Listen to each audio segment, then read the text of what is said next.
What's up, everybody? Welcome back to another Thirsty Thursday podcast. How we doing, gentlemen? Pretty good. Doing good. It's number 78. 78. You know, we keep inching closer to 100, and we keep saying we're going to do something for 100, but we can't come up with a solid plan. It's getting closer. Send us a message if you have any wild ideas. Derek still owes me a wasabi spoon. Oh shit, I do. I keep forgetting about that, man. Yeah, we're gonna have to do that one live. I still owe the listeners chicken nugget challenge too. So what if you do them at the same time? Fuck that. Your mouth's burning, so you're trying to drown out the pain with nuggies. Oh man, that'd be about as miserable as you can get.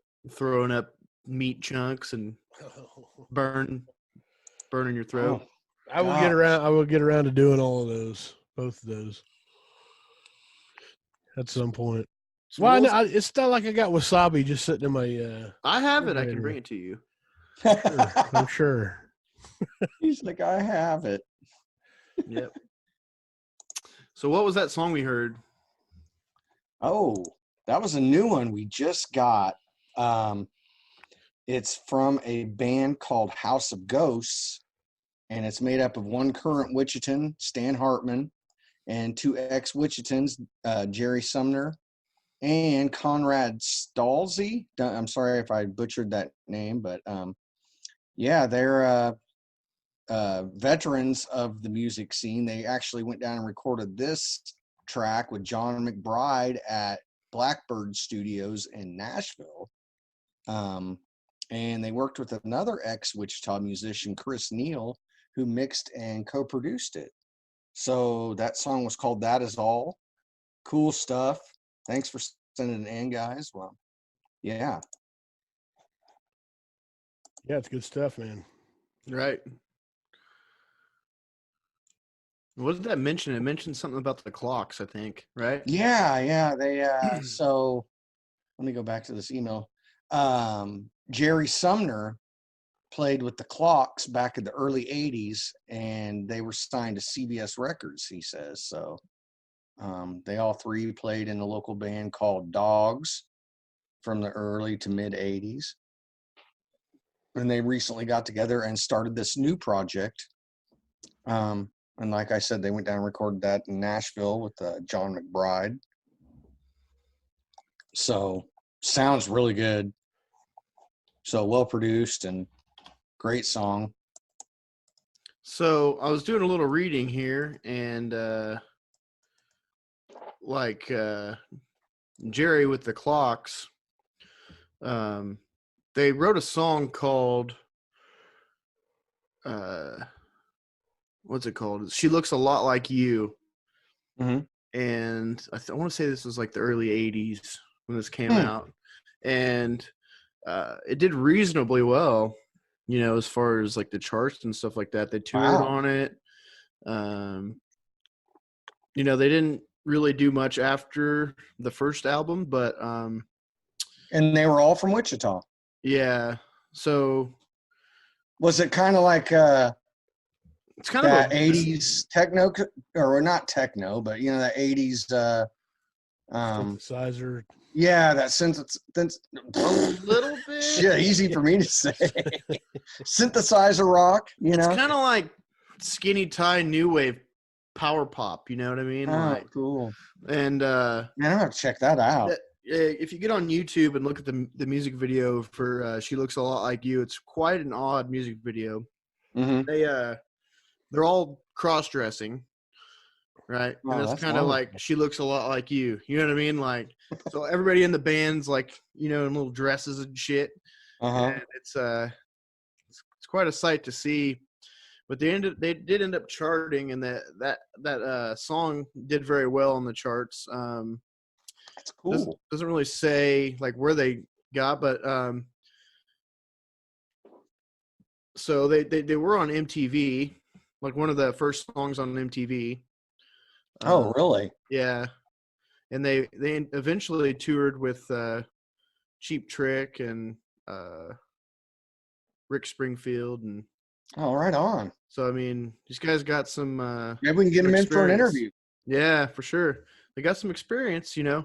Yeah. Let's see. I think it got to what I believe is number 29 on the charts, but I don't know. I don't know if that's right or not, but crazy thing looking back though, you know what I mean? Yeah. So I'm reading a little bit further on this email. The current Wichitan, Stan Hartman, was in bands Aces and Eights, Against the Grain, and Film and 11. So I do remember Against the Grain. Really? Yeah, they played around here for a long time. Pretty sure that was Mark Brownlee Sr.'s band. Mm-hmm.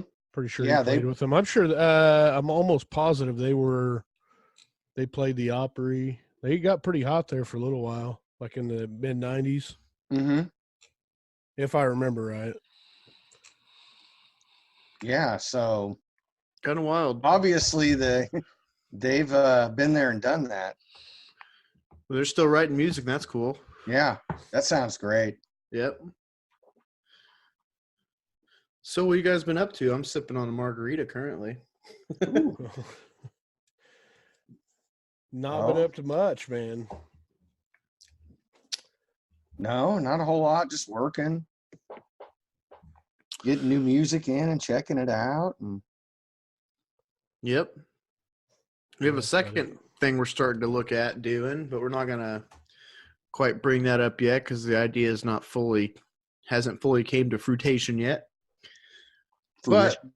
Fruition. Agave. Yeah. Nah, but I ain't doing much. Just hanging out, listening to music. Listening to new submissions coming in from all over the world. Really, at this point, they're starting to come in, and yeah, it's crazy. You gotta say, hey, where are you from? Nowadays, I know every time now, unless they have like 316 in their email, right? Like in their phone number, and they talk about it. Yeah, it's kind of bizarre. I just assume they're not from here, until I know. Mm-hmm. So it'd be kind of weird to put somebody from like Massachusetts in rotation, Yeah, it's not really what we set out to do with this platform, so no, we're gonna stick to what we're doing. So I know both you guys hate the Chiefs. I love them. Oh God! What you know about them apples? Yeah. You said it right there, Tim. Just yeah. That was impressive. Yeah. I'm sure you guys are both like, oh, they're done. No, I didn't. There was so much time left. I was like, oh, there's just too much time left. I mean, I about threw in the towel, man. I about threw in the towel. I was like, oh shit, this is ridiculous. Yeah, there's a lot of points. There's a lot of fucking points. But they ran out of fireworks and shit. Scored too much. I know. How do they not have 50-something fireworks? I don't know. I don't think they put up 50 a lot. Well, there should be a contingency plan. Yeah, right. Now they're gonna have to order more just in case. I mean, we're talking about Patrick Mahomes. Yeah, now they're gonna need to order at least 70 points worth of fireworks. Like you think they would have about 3 weeks worth of fireworks stocked up. Right. So, how do you think they're going to do against the Titans? I think if they can stop the run game and at least limit it to about 120 yards, I think they'll be all right. Yeah. All you got to do is slow down Derrick Henry. I know that. You don't got to slow him all the way down. You just got to slow him down enough to let Mahomes outscore him. That dude is a freaking monster. Yeah, he is. I mean, try to tackle that. I mean, you don't want it. You don't really want to put your heart and soul into tackling that. I think that's why they got Terrell Suggs, just to throw him in there to fucking get injured. Trying to tackle Henry. Jeez, that would suck. Yeah, man. Hopefully Jones is back. I'm hoping. They need him. Oh, yeah, they're going to need him to stop that dude. I don't know. He's a fucking beast. So you guys notice anything different about the music scene the last month or two? Anything you guys have noticed? What are you getting at? Yeah. I'm not getting at anything. I'm just asking if you noticed any God changes. damn. Or Seems a little hostile. Yeah. No, I don't know. I haven't noticed much. What are you noticing? I don't know. I think bands aren't necessarily hunkering down as much as I expected. Oh, They're getting out and playing more, you mean? Yeah. Partially because of the weather, maybe it's been all right, but I noticed that there is a lot going on at Kirby's. yeah, I don't think it matters what the weather is at Kirby's. Oh man, there's a lot of good. It's such a small place, but there is a lot of good shows going on there all the time. They've got that. I think it's. Oh, I want to say the 19th. Oh, and don't quote me on this. They got High Plains Drifter, NGNK, and there's another bad. No, that's the 25th.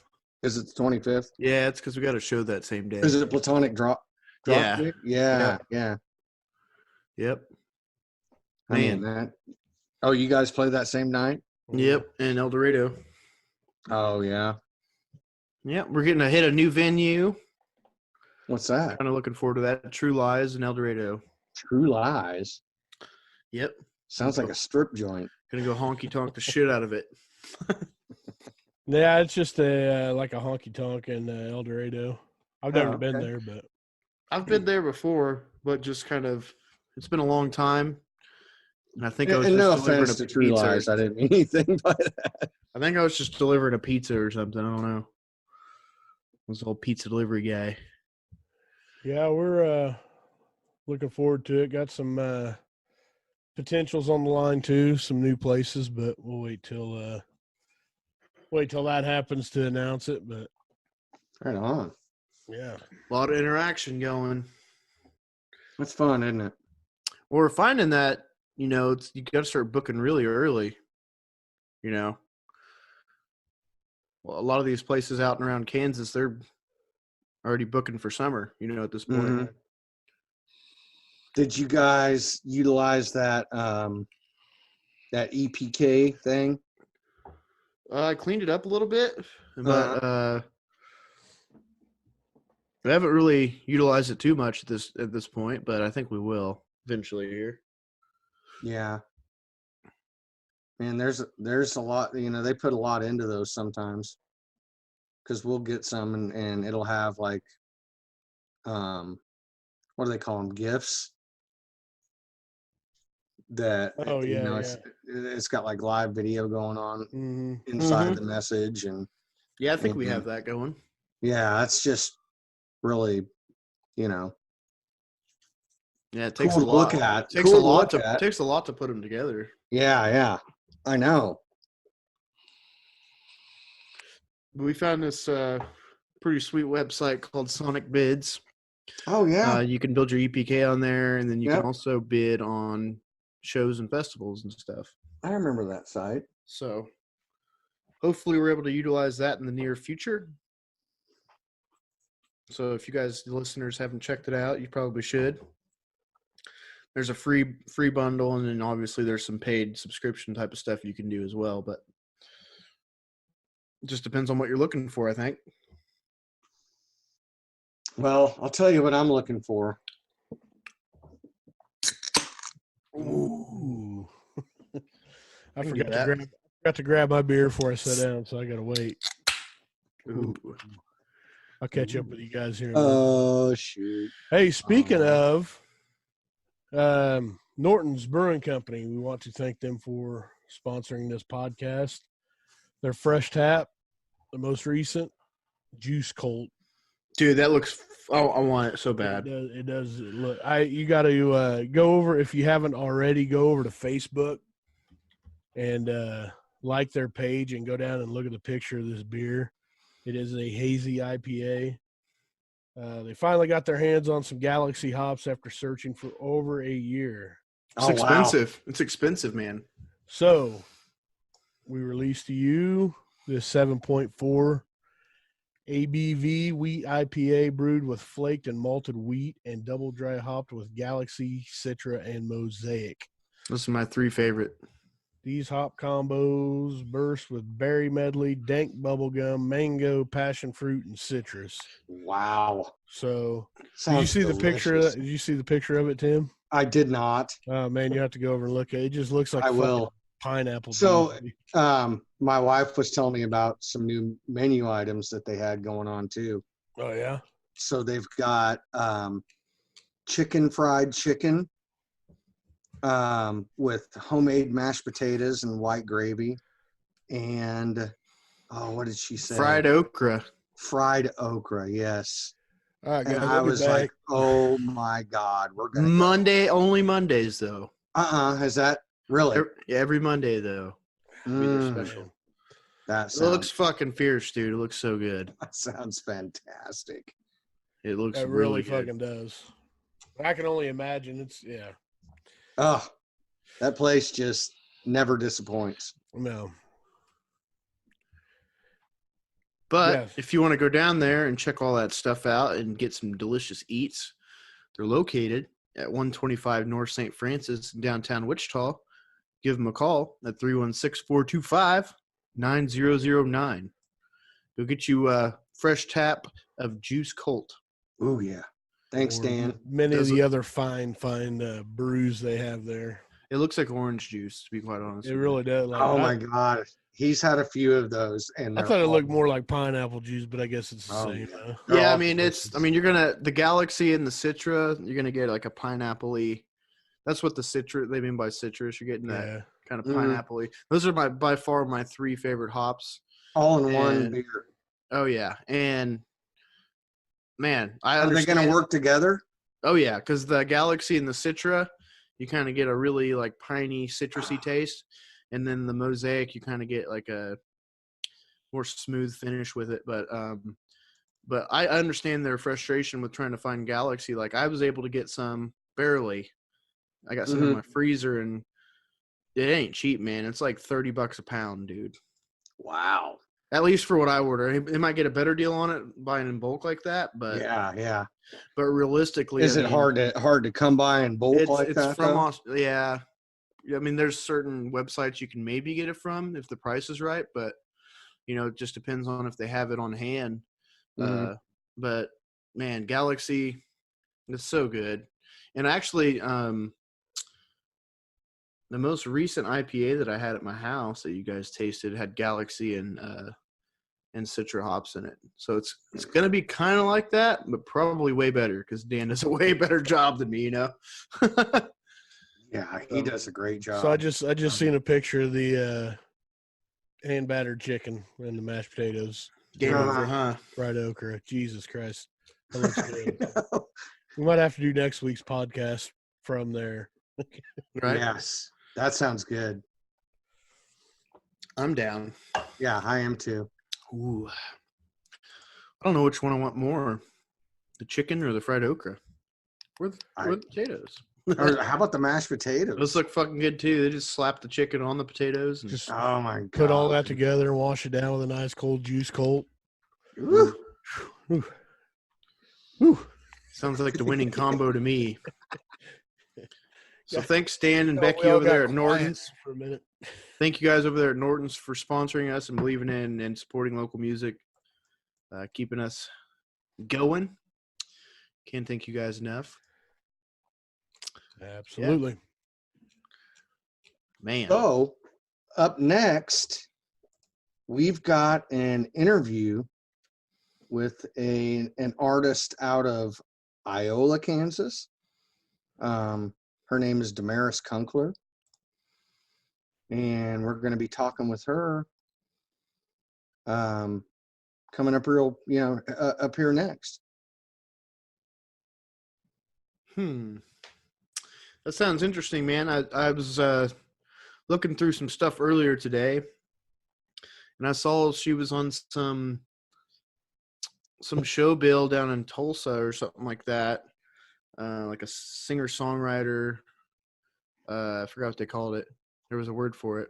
Not extravaganza, but like hootenanny or something, like one of those words like that, Hootenanny. like a Oh, it singer's- actually is. It's Jake Flint's songwriter Hootenanny. Yeah, I was like, All there's right. a word. There's that word. I Was like, a hootenanny. I thought you were just being a dumbass. No, Saying dude. some funny stuff.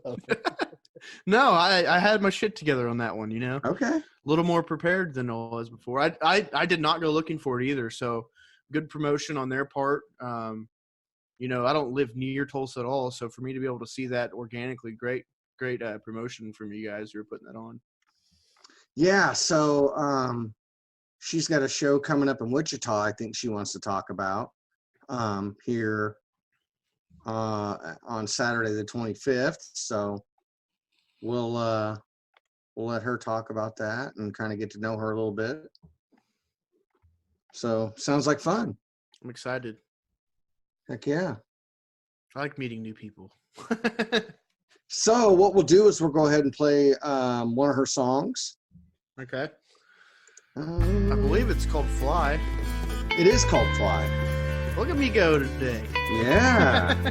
I didn't even have to look that up. I just happened to know it. Right on. Yep, it is in full rotation on the station. So, yeah, check it out. This is Damaris Kunkler with Fly.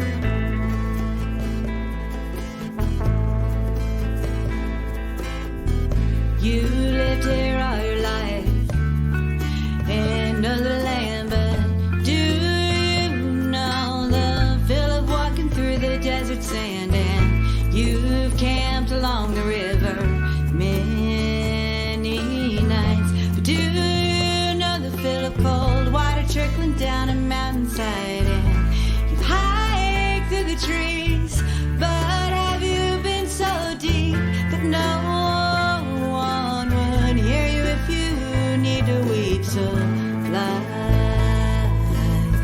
spread your wings and fly, let your inner being release your spirit deep and fly, spread your wings and fly while you got no responsibility.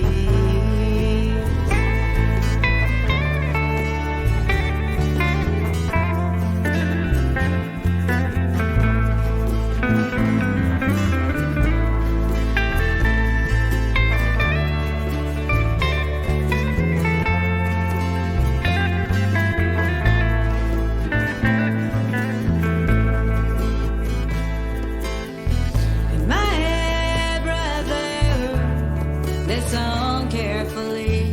Leave this one horse town, find internal peace. And my brother, hear what I have to say. There's too much life in you to let this place waste you away. So fly, spread your wings and fly, let your inner being release your spirit deep and fly, spread your wings and fly while you got no responsibility.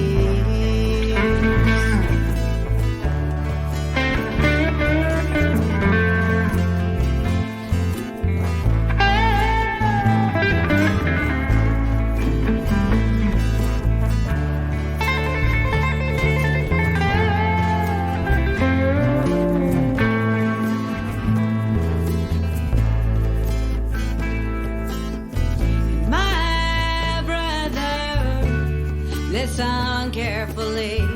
Leave this one horse town, find internal peace. And my brother, hear what I have to say. There's too much life in you to let this place waste you away. So fly, spread your wings and fly, let your inner being release your spirit deep and fly, spread your wings and fly while you got no responsibilities.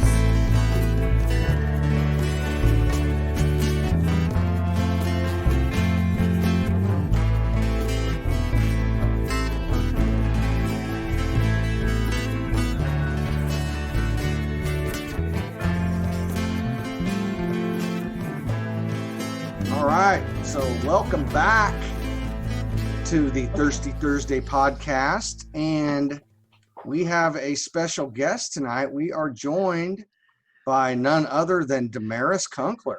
How you doing? Hello. How are you? I'm doing great. Hey, Great. thanks for joining us tonight. We wanted to sit down a little bit and talk to you about what you're doing and what you got going on. You know, maybe delve into some history with you if you don't Okay. mind. That sounds good. So we just got done listening to Fly. All right. So kind of listening to the words and all that, you know, it's kind of an inspiring type of song is what I gathered from it, you know, kind of like take your chances while you have them, you know, and that's kind of what I gathered from it. Was that kind of your vision behind that? Yes. So the album that I have out is called Come Sit by My Fire. And the all the songs on there, like most singer-songwriters, are all true stories. And Fly, I wrote for my brother. So that's why I'm calling out to him in the middle of that. He was young and kind of running around and not having too much focus in life, but he didn't have any kids. So I was just like, you know, you just need to leave and go take off in the world. He's really talented. And so that's really what that's about. Interesting. Good context behind that, because I picked up that pretty close to that, I think, just Yes, you listening to it. Mm-hmm. So is that kind of like how you write all your music, just, you know, just based on what you experience and kind of try to interpret it that way?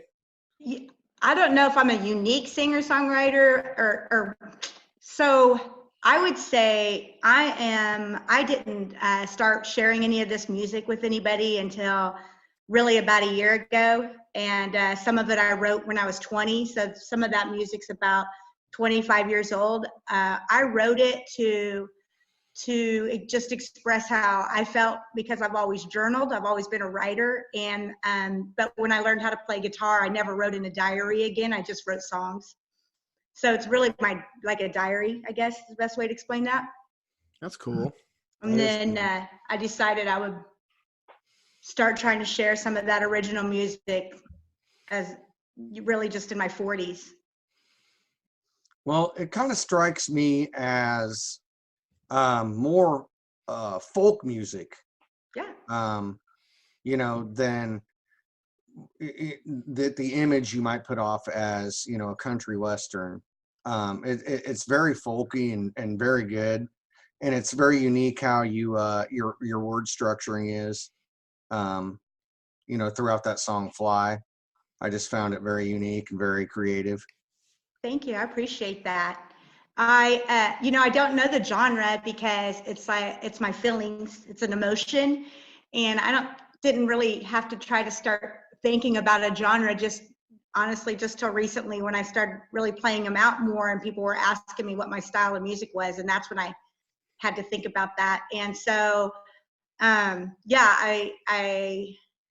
don't know if it's country. I like the folk because it kind of encompasses a lot of different genres in there. Yeah. So kind of tell us where you grew up and how you got, you know, when did you first put a guitar in your hand and you know, start doing this music thing? Well, I grew up all over the place. My dad was very nomadic, but he was a musician. And so we just kind of bounced around. Wichita was one of my stomping grounds for about 2 years. I think I was age 3 to 5 years old. I went to kindergarten there. And so I grew up with my dad and my stepmom playing in bands my whole life. And so when I hit the age 20, it was something I thought, like, I want to take something out into the world with me something that I just could always have with me the way they always had that with them. And so my dad taught me how to play when I was 20. He actually taught me The House of the Rising Sun, until that was the song, that one, and Little Red Riding Hood were the two songs that he always played me at bedtime whenever I would go to bed at night. So he would just bring his guitar in and sit on the edge of the bed, and those were my story time. And so that he taught me House of the Rising Sun and said, there's like 5 chords in here. It's all you need to know. You'll know hundreds of songs if you know these 5 chords. And so I did. I learned a lot of songs off this chords and that. Oddly Yeah, that's enough, very true. I had the same thing happen to me growing up. Yeah, my mom Hey, played is guitar. your dad's name Leon? Nope, his name's Bob. Okay. But my mom, she would always, put an instrument in my hand, when I was a kid and growing up, and she'd always play. I mean, she might be drunk or not, but she's going to be playing some sort of music, and Yeah. that's just kind of what surrounded me. So that's how I ended up where I'm at. And it sounds like you had a very, very similar path in that aspect. Definitely. And I Same think that's song cool. even. Like, I thought my dad could play any instrument in the world. Anyone he picked up, he would start playing it. And I just thought that was strange that he had this innate ability just to transfer notes into like any instrument. It didn't matter if it was stringed or if it was a saxophone or whatever. It just always seemed to translate. Growing up, I played violin, flute, piano, those before I started playing guitar. So always, my foundation was being able to read music first and just loving it. And then I don't read guitar music though. I just strum around and keep strumming. Do you think that's something that a lot of musicians today are lacking? Being able to read music. I mean, to me, like there's a certain point you can get to musically without kind of breaking the mechanics of it down and really understanding it a little more. Do you think that like today's musicians are kind of starting to lack that? I'm in the younger generation of it, and I don't know a lot of people that read music. I agree. I mean, every time I'm hanging out, just open jamming with people and new musicians and stuff, most of them say, I don't know how to read music. So I think you have the ability to jam with somebody a lot more easily if you have a foundation of general musicianship, to be able to go, well, that's a F, or that, I think a lot of people just try to look at and see what you're playing and try to go from there. But I think there's a certain level you're kind of limited to if you don't understand a little more about music.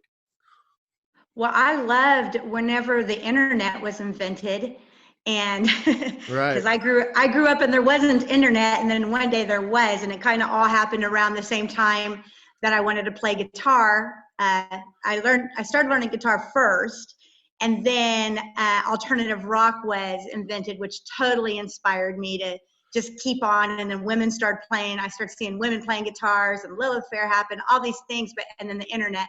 And what the internet did was allowed me to go on and download, or basically print off on what were they called? Dot matrix printer. Oh yeah. Are you talking about tabs? Yeah, I was able to print out the tabs a long time ago. Yeah. And then I just had that was instantly cool, had a wasn't book it? of 200 songs, and Yeah. I no longer had to go to the movie or the music store and buy a book that was like $30 that was just the Beatles songs or something. Mm-hmm. And I had whatever I wanted. Yes, I lived in the tab forums. Tabs. That's where I started. I still Yeah, have I lived in those forums. They taught me so many chords. Yeah, I learned some tabs just practicing some crazy like guitar licks that today, if I hadn't read those tabs, there's not a shot in hell I would have ever played that lick, Just like practicing it for hours, just like for this little simple like like I would have never got it without that. Yeah, definitely. But I think I still have some of those pieces of paper, and they're about as thin as you could almost see through them. They've been traveling with me for a long time. Yeah, that's a sign of a musician.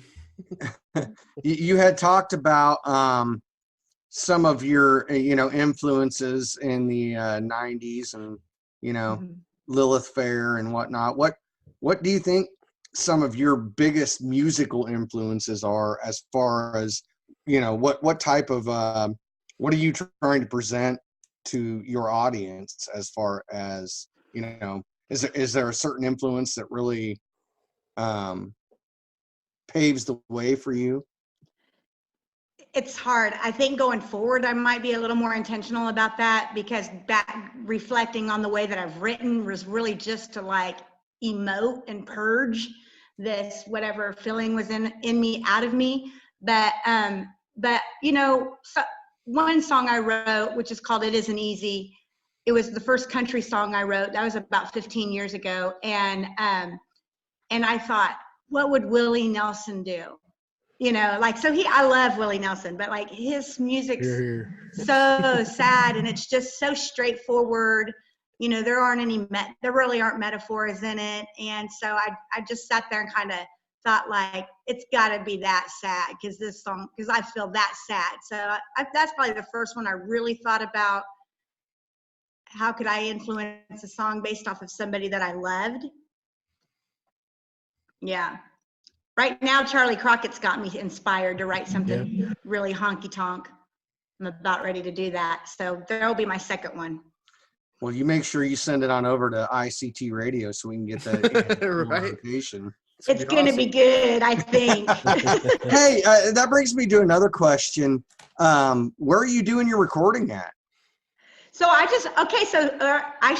shouldn't keep saying what a newbie I am, but I'm really a freaking newbie. Like the CD that I put out, the album I put out, I really just put it out for my kids because they both grew up and I wanted them to the songs on it are for them to know who their mom was besides being mom. I wanted them to know what kind of woman I was and just know me on a deeper level. And so, now that people have listened to it and like it, I get confusing conversations from people where they're like, what is this Alicia's lullaby and why, you know, those things. And those are just songs I sang for my kids. And so honestly, one of my good buddies is the one that helped me record that, like just in a garage. And so he's a great guitarist and he knows a lot about music. And I really was trying to get it down for my kids. And so we just went for it. So I've learned a lot in the last year though. So I don't know what that'll be going forward when I do the next recording. Right.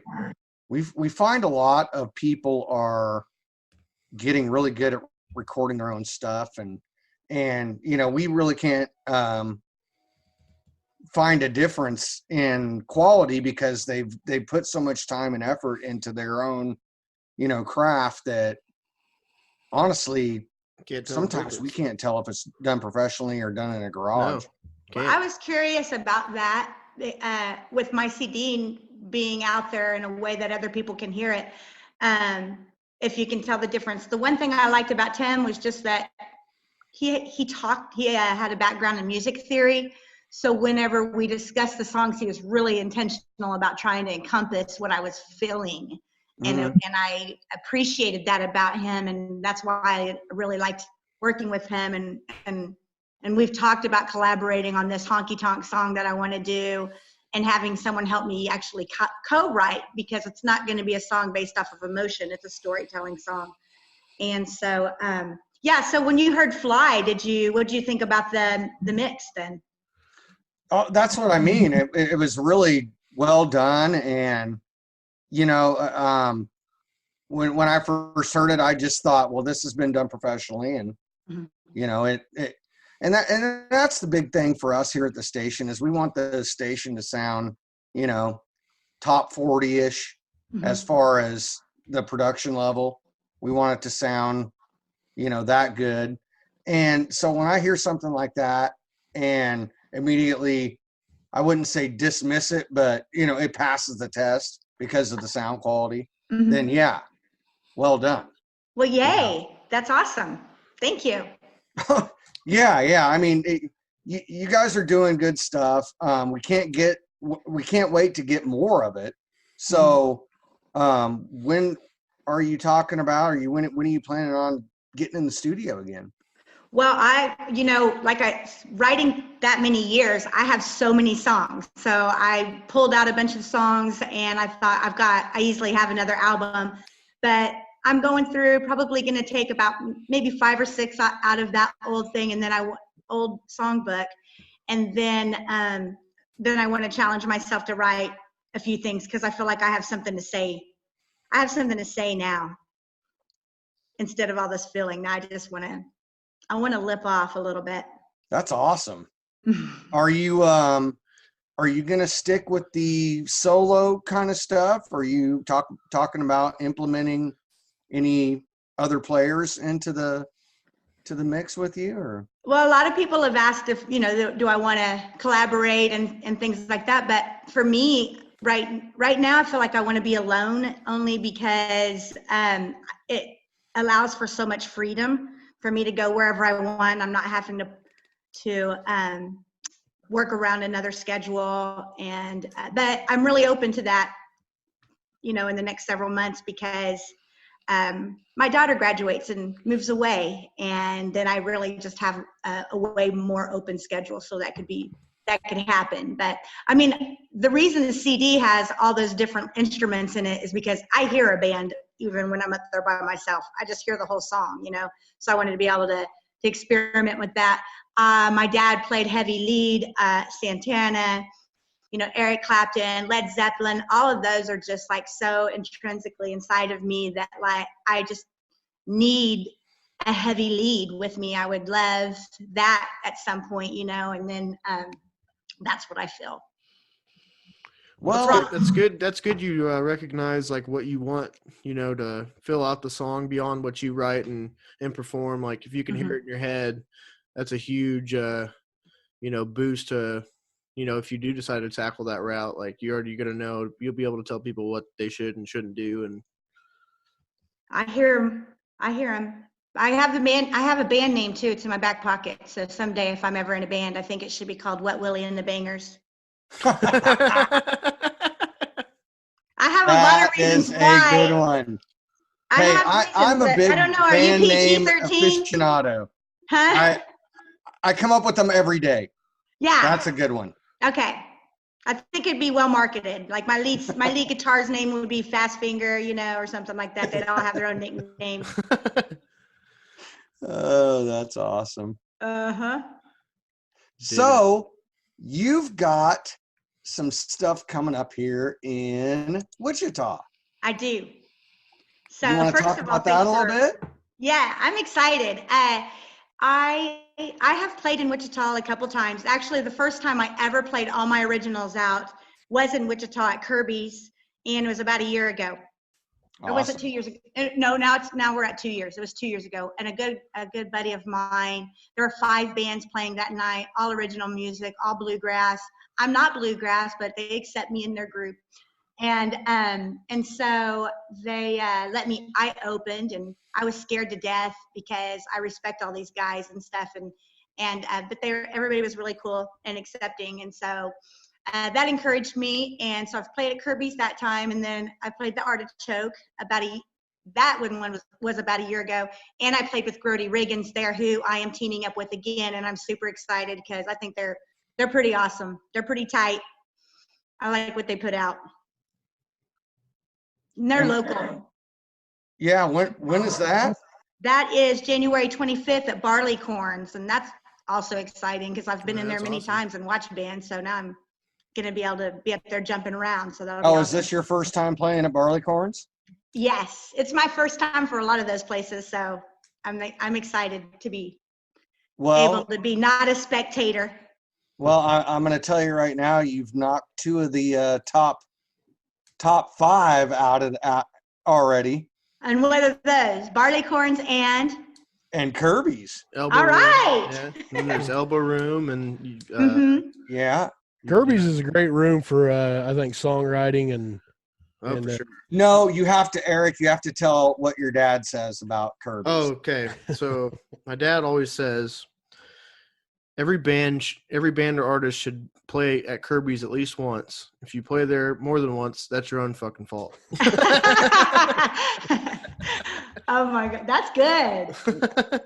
It's so true. I was on my way to Kirby's so I live 2 hours away from Wichita, and my friend, who's the one talking me into going and doing this for everybody. I'm the only girl. I'm the only one all by myself. Everybody else has a band. We get about to El Dorado, and I wore this T-shirt that said "Badass Woman" on it because I just thought I would be so awesome. It would look so cool up there. And then I get about to El Dorado, and I realize like I'm chicken shit. Oh my God, what the hell am I wearing this shirt for? So I got it together after a couple Stellas, and it was all good. But oh yeah, them Stellas, they'll do it. Yeah. I like Kirby's though. It's kind of just a place where you can go in there and listen to about anything. I loved Kirby's. It's so quaint and tight, and there was a dude sitting, I swear, 3 feet in front of me when I was playing, and I could hear him just going like, yeah. While I was playing, and I'm like, that's really encouraging. Yeah. Really enjoying himself. Awesome. It's usually a pretty positive place, though. It was. I've played there a couple of times. I probably have stickers in there that are probably 3 inches deep. Oh my gosh. Yeah, I thought That's how long it ago seemed it like was. a place They're at that least would go 3 up and inches deep. smoke pretty easy. Oh, right. How many layers of stickers were on the walls? Oh, I know. It's I think when my dad started going there was like 2 or 3 stickers on the wall. good. To meet your mom and dad. Right. Yeah. So do you all play music around Wichita, all 3 of you? Me and Derek actively do. I don't, but Tim these no longer guys does? do. Mm-hmm. Me and Derek are in a kind of hit home when you said you didn't know what the fuck your genre was. That's like about where we're at. Yeah. We're kind of leaning a little more country these days, probably. But we kind of, when we first started out, it was a little more. I wouldn't say it's bluegrass, but it's kind of bluegrassy. Yeah. Got Kind some of traditional and kind of like traditional country and bluegrass. It's gotten a little heavier, a little more honky tonk in the last. I love year or honky tonk. so. We've added. Well, when we first started, there was 3 of us, and now there's currently 6 of us. So there's a lot more noise happening. Mm-hmm. So just by nature, it's kind of a little heavier and. Is it fast? Some of it's really sad. Yeah, and slow. they're really good. You need to check them out. They're really good. What's the name of the band? Brother Jukebox. Okay.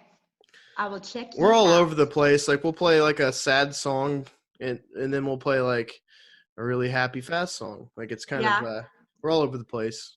We're still figuring out what we are, but I just like playing. Yes, me too.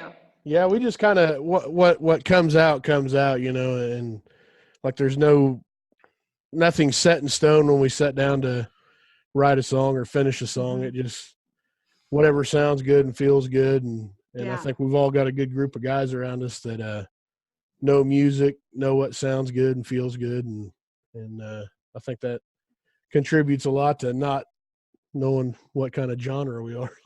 Yes. So do y'all play around Wichita then? Yeah. Okay. Yeah, I will find you. Coming up. We're kind of branching out now a little bit too, trying to hit some other towns and cities and stuff like that. But we've been together for what, like 3 years, Derek? Mm-hmm. Well, I'm pretty sure Lawrence probably digs what you're doing. I would think so. Oh yeah, they've got a lot of that rising up right now. I think there. Manhattan would probably be a good place too, just because our country influence we got going on, you know. Really, I think anywhere. they're trying to build a music scene over there pretty good too. Manhattan seems to be. Huh, that's interesting. Yeah. Oh, I think Manhattan's always had a pretty good scene, and so has Lawrence. Yeah. I thought that every time we used to go up there, and I'm talking, 2006 to 2008. Has it been that long? Jeez. But anyway, yeah, they always had I would say even a better turnout when you go to those college towns. And those bars are just packed regardless. Yeah. I mean, what's going holy on? crap. Well, and they They'd be live. like, I "Oh, think we like love in you." Lawrence, I feel like anytime I'm in Lawrence, they're listening, and that's Right. cool. Whenever you're just looking out there and people are staring at you and they're really listening and plotting after the songs, I mean, I'm sure all of us have played where you got done with the song and it's crickets in the room. Well, not really crickets. It's continued talking in the room and no one applauds because they didn't know the music stopped. But that's all good. It's kind of an odd thing because you got like every crowd's different. You kind of got to gauge them and you can't really read them either because like you might not hear a sound and then like when you're done playing, somebody will come up to you and be like, "That was great," and you're like, "Yeah, why didn't you cheer at all?" You never know what you're walking into. And that's one of those things in your mind you have to get over when you're new, when you're not used to it, and you like nobody interacts with you or reacts to your music. It's, in your head, you're fighting this battle like, God, do I sound like shit or what? Yeah, going on? This is my year. This past year has been my year of practicing, like just getting out there and gigging. I've done it here and there a little bit, but like this year, I've just done a crap ton of it. And I got when the album was put out, then the Kansas State Fair got a hold of it and they booked me. Like they called me up and ended up booking me for like 2 stages, and then asked me if I wanted to sing the national anthem. And so I kind of went from like not having a clue what to do to like, I better get in front of some crowds and like seriously put my time in here, and so I don't act like a fool up there. That's really cool, and that's one of them things that, like a notch in your belt. You played the state fair. Yay! You're getting out and you're playing these premium venues in Wichita. So what do you think? You talked about this is your year. Mm-hmm. What do you think that next step is? Well, I do have a dream board, and it's just the way I've ran my life with my kids too. We always have a dream board. And so after the state fair, I thought, it's time now that I have the time to put into it. What do I want to do next? Well, I'm a festival girl. I'm a camper. I'm an outdoors girl. I love to listen to music for 2 or 3 days straight and just roast. And so I think that's what I want. I want to, I made me a list of all of the songwriters that I care about. I stalked them found out all the festivals they're at in 2020, and got the contact information for all of for the festival promoters, and just started emailing everybody. So my hope is that by the end of this year, I will have been able to be on one of those festival lineups. That's it. And in between all of that, I'll play anywhere. I think that's a good, goal. Mm-hmm. I'm sure you know about the Winfield Bluegrass Festival. I do. Mm-hmm. Is that something maybe you try to get into? Well, that was kind of my, I sent them a couple songs like 2 years ago. They have a songwriters contest. So that was kind of me like dipping my toe in, is this even something people would want to hear any of my music? So I sent 2 songs to them, and they gave me feedback. I didn't win. And then I went to Lawrence and I entered a singer-songwriter contest there, and I won in Lawrence. And that's when I was like, oh. And I won with Fly. So I think that's cool. That's the song you guys are talking about, because it was, I played 2 songs. I played Fly and I played Lost in Translation. And so I think that's cool. And then the guy that ran that competition, he re-recorded Fly for me with his version of it and stuff. It was pretty neat to get in his recording style and stuff. So I'm working on a web page. I hope that goes live by the end of this weekend. I've been messing with that. One of the things I learned sending out my information to all these festivals is a lot of people give you feedback, because everybody loves it. Everybody loves music that loves music, and they love people that love music. And so, they've told me definitely need to build my fan base on social media. So, I mean, that's, think about how much you have to put into it when you're just playing your instrument, but, building that fan base and so that they can actually see those numbers, and then having the web page and stuff like that. So I've been working with my Facebook page and trying to build Instagram, which I'm slower at, but it's moving, and my Facebook page has been moving. It just seems to be like growing a little bit at a time, but in this year, like in less than a year, it's about maybe 2,600. So I feel good about that. Yeah, really good. Make sure that you let your fan base know that about this podcast, and I will. We're gonna definitely do the same for you, and we're gonna continue to support your music. So send it on over, and we'll play it for you. And we can't wait to see where you're gonna go in 2020.